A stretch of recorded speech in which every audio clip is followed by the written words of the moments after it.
Humans count in tens primarily because we have 10 fingers.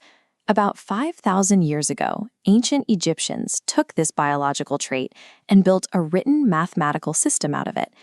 To record their math, they developed specific symbols inspired by the world around them. They used a single stroke for the number 1, a heel bone shape for 10, and a coiled rope for 100. To write 324, you group 3 100 symbols, 2 tens, and 4 ones. Every new symbol is exactly 10 times larger than the one before. By constantly multiplying by 10 to get the next landmark, they created a base 10 system. This regular pattern organizes what would otherwise be an endless string of tallies into a structured mathematical framework, allowing people to calculate massive quantities. But there is nothing special about choosing 10 as a base.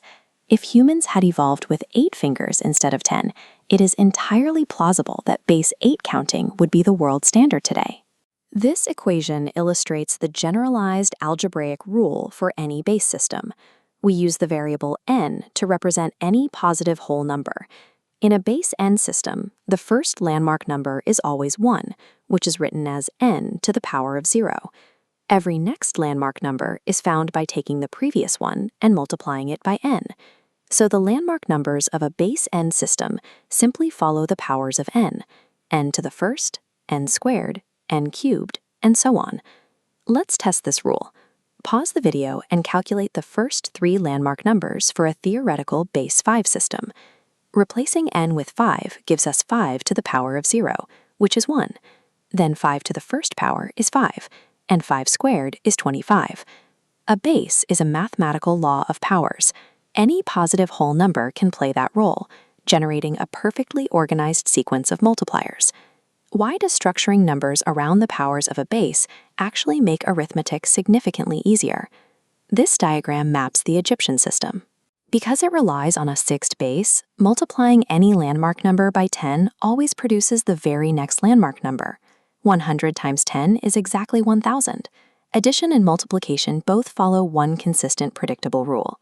Compare that consistency to the Roman numeral system, which used an irregular sequence of landmark numbers without a fixed base.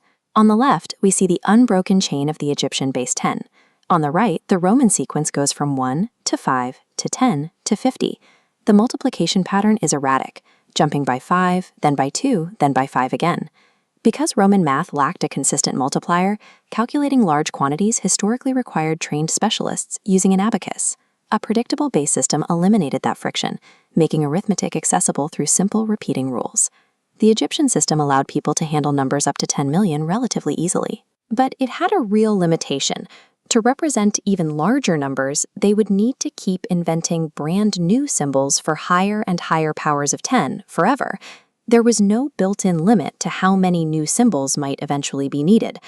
Grouping by powers of 10 was a massive structural improvement, but scaling to infinity would require another mathematical leap, like modern place value, to resolve. We still rely on these grouping concepts today. We frequently count groceries, like these eggs, by the dozen, which functions as a base 12 system.